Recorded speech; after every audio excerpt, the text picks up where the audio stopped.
Olá, meus irmãos. A irmã Tamires, da Congregação Batista Regular, Filadélfia, aqui em Boa Vista, me pediu para compartilhar uma palavra que ela iria apresentar para os casais hoje, na noite de casais, já que hoje é o Dia dos Namorados. Então, acho que é bom começar com um poema que eu escrevi há algum tempo, que diz assim: o amor é fogo que arde sem se ver, é ferida que dói e não se sente, é um contentamento descontente, é dor que desatina sem doer. Evidentemente não fui eu que escrevi esse poema, tá certo? Esse poema chama-se Amor, mas foi escrito por um amigo meu, Camões, que viveu no século XVI. Naturalmente não era meu amigo também, mas eu vou dizer um que seja da minha autoria. Em tudo ao meu amor serei atento, antes e de tal forma e sempre tanto, que mesmo em face do maior encanto, dele se encante mais meu pensamento. Esse também não é um poema meu, esse é o soneto de fidelidade do grande poeta carioca Vinícius de Moraes. Hoje é um dia em que o mundo fala bastante sobre romantismo e amor. Esse tema está presente na conversação, na mídia, na televisão, e o tema está espalhado à nossa volta por causa do chamado Dia dos Namorados. O mundo fala muito sobre amor, mas entende muito pouco, porque não conhece o Deus das Escrituras, que é a verdadeira fonte do amor. Quem não conhece a Deus não conhece o amor, porque Deus é amor. Gostaria de compartilhar com vocês uma palavra baseada nas características do amor que o apóstolo Paulo apresenta em 1 Coríntios 13. Eu citei parte de dois poemas famosos, O Amor, de Camões, e o Soneto de Fidelidade, de Vinícius de Moraes, mas nenhum desses chega aos pés do famoso poema escrito pelo apóstolo Paulo sob inspiração do Espírito Santo em 1 Coríntios 13. Mas eu queria ler somente alguns versos aqui e destacar uma característica do amor. 1 Coríntios 13, verso 4 diz: o amor é paciente, é benigno, o amor não arde em ciúmes, não se ufana, não se ensoberbece. Não se conduz inconvenientemente, não procura os seus interesses, não se exaspera, não se ressente do mal. Não se alegra com a injustiça, mas regozija-se com a verdade. Tudo crê, tudo sofre, tudo crê, tudo espera, tudo suporta. O amor jamais acaba. A característica que eu queria destacar sobre o amor descrito aqui pelo apóstolo Paulo é essa, quando diz que o amor é paciente. O amor é paciente ou longânimo. Deixe-me compartilhar duas histórias que ilustram um pouco o que gostaria de dizer sobre a paciência ou a longanimidade do amor. Recente eu ouvi de uma dificuldade que aconteceu no relacionamento de um casal, porque os amigos haviam convidado o homem para uma determinada atividade social nessa noite, e na verdade não hoje, mas ontem à noite, e o marido disse que iria, mas posteriormente ele lembrou que hoje era o Dia dos Namorados. A esposa, por sua vez, que estava na expectativa de que ele iria ter a iniciativa de preparar um momento especial para essa noite, ela ficou muito zangada porque o seu marido teria marcado um compromisso que iria chocar com os planos que ela gostaria que eles tivessem em comum. Isso gerou um certo desentendimento. A outra história que eu queria contar é sobre a minha própria pessoa. Eu sou réu, confesso. Eu tenho muitas responsabilidades, estou sempre envolvido com compromissos, pregações, estudos bíblicos como esse aqui, e reuniões, não é, ou presenciais ou virtuais, por causa do trabalho que faço. E hoje, dia dos namorados, nós havíamos planejado, eu e minha esposa, de termos um tempo especial numa pousada aqui fora, como ainda esperamos ter, alguns quilômetros aqui da cidade. Mas no início da semana, olhando as responsabilidades que deveria, eu agendei uma reunião para o horário em que nós tínhamos acertado que estaríamos fora da cidade. E no dia seguinte, conversando à mesa, aí eu lembrei que eu não podia ter essa reunião porque nós havíamos marcado esse tempo para desfrutar um pouco esse dia de descanso aqui numa pousada pertinho fora da cidade.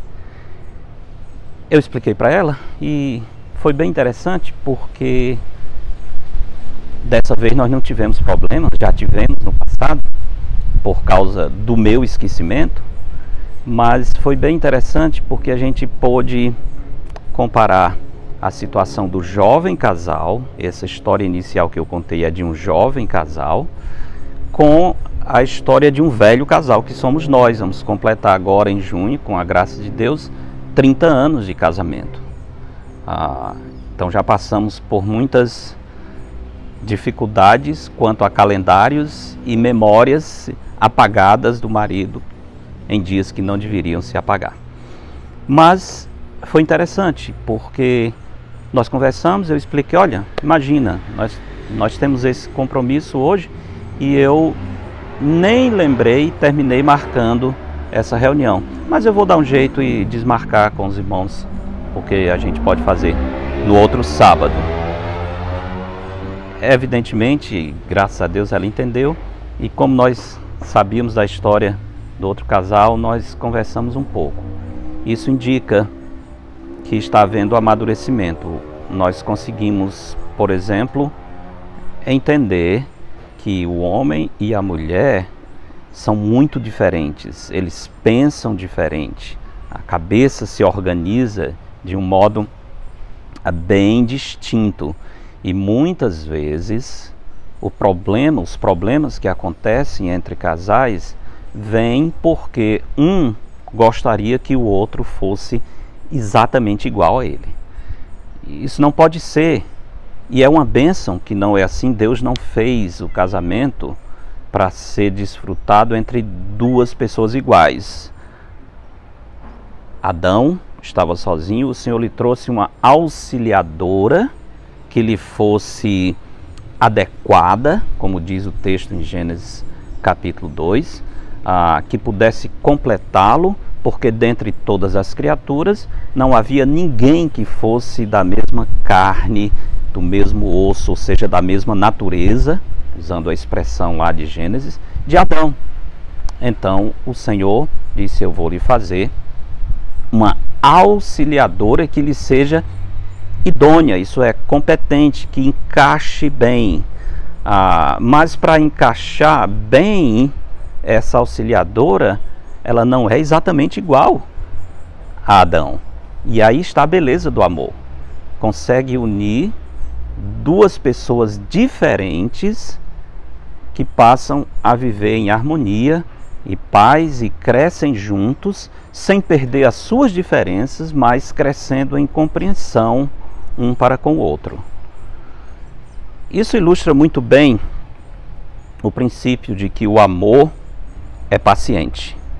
O amor é paciente. É interessante que essa palavra paciente ou longânimo, você vai encontrar na escritura muitas vezes a palavra longânimo ou longanimidade, que aliás a longanimidade é parte do fruto do Espírito, como Paulo apresenta em Gálatas capítulo 5, a partir do verso 22.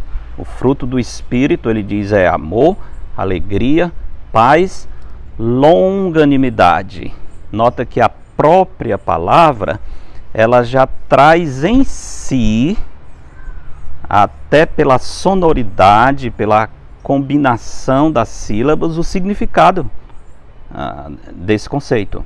Longanimidade, dá aquela ideia de algo distante, algo dilatado, algo que não é estreito e rápido.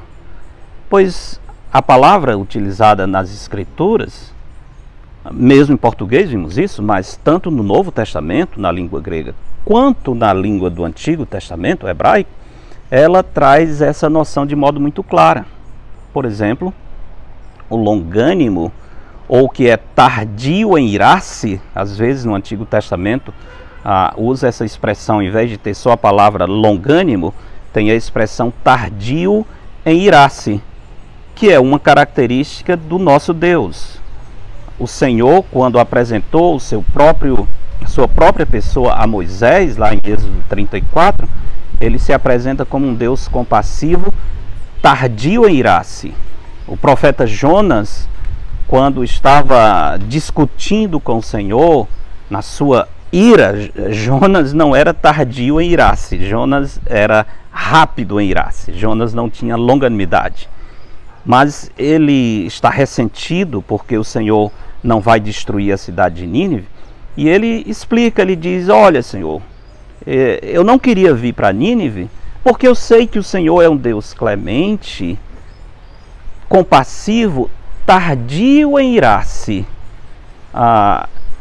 E por causa disso, o Senhor não iria se apressar em mandar a sua ira sobre os ninivitas, que infelizmente era o que Jonas queria. Mas chamando a atenção para o conceito de longânimo ou tardio em irar-se, literalmente a expressão no Antigo Testamento significa de nariz longo. A pessoa tardia em irar-se, a pessoa que não se ira com facilidade, que é paciente, é uma pessoa, a palavra que expressa essa disposição, essa virtude, literalmente é nariz longo. O longânimo é uma pessoa de nariz longo. Acho que eu sou porque o meu nariz não é dos menores, não. Bem, mas por que isso? A ideia é que a pessoa, quando está irada, por causa da adrenalina que começa a agir na corrente sanguínea, a pessoa fica ofegante. Às vezes, com a ira, o seu nariz cresce, porque ela está ali expressando pela sua respiração ofegante toda a raiva que está consumindo o seu coração. Então ela fica mostrando o que está dentro dela pelo dilatar das narinas, como um boi irado, não é? Um touro que está irado, quando aqueles toureiros, não é? Quando vai começar aquele espetáculo, às vezes você vê o touro, ele está respirando ofegante, mostrando a sua ira pelo movimento respiratório.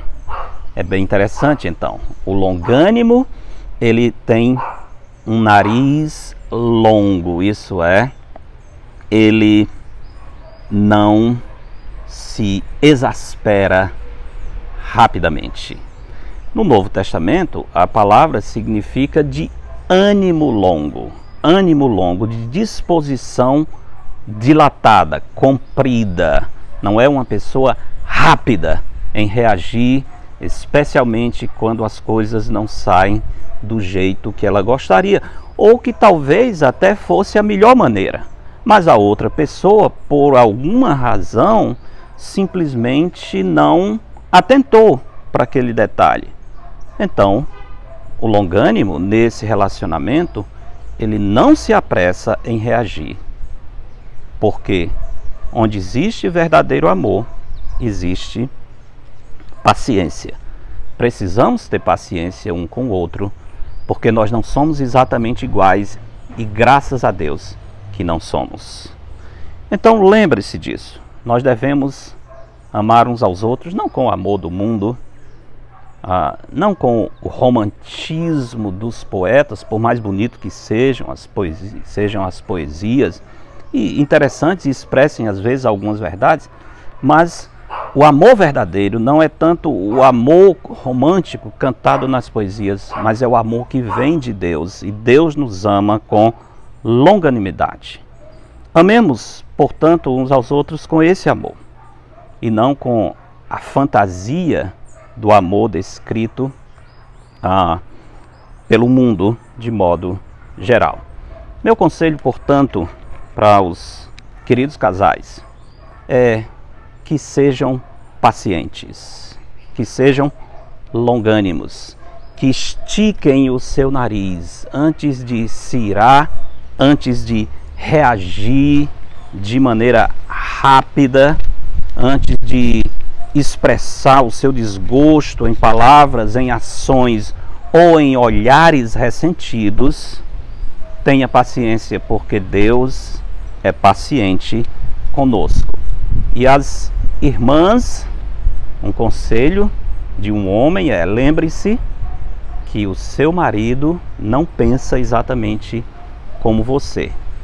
Aquilo que muitas vezes você pode achar que é maldade, é falta de consideração, de respeito, não é que é simplesmente uma deficiência da natureza humana, não é que é virtude não, e não é que os homens devem se especializar em esquecer as datas que são importantes para as suas esposas, não, devem lembrar o máximo possível, e com o tempo a gente vai ficando um pouco mais, com a memória um pouco melhor, mas não somos exatamente iguais às nossas esposas, e graças a Deus por isso. Infelizmente hoje o mundo está falando de um casamento onde coloca duas pessoas do mesmo sexo na união. Isso nunca vai dar certo, porque a beleza do amor do casamento está exatamente em unir os diferentes, não é? Por isso o casamento é entre um homem e uma mulher. E aos irmãos, o mesmo conselho. Lembre-se que a sua amada, ela não pensa como você, ela não sente como você.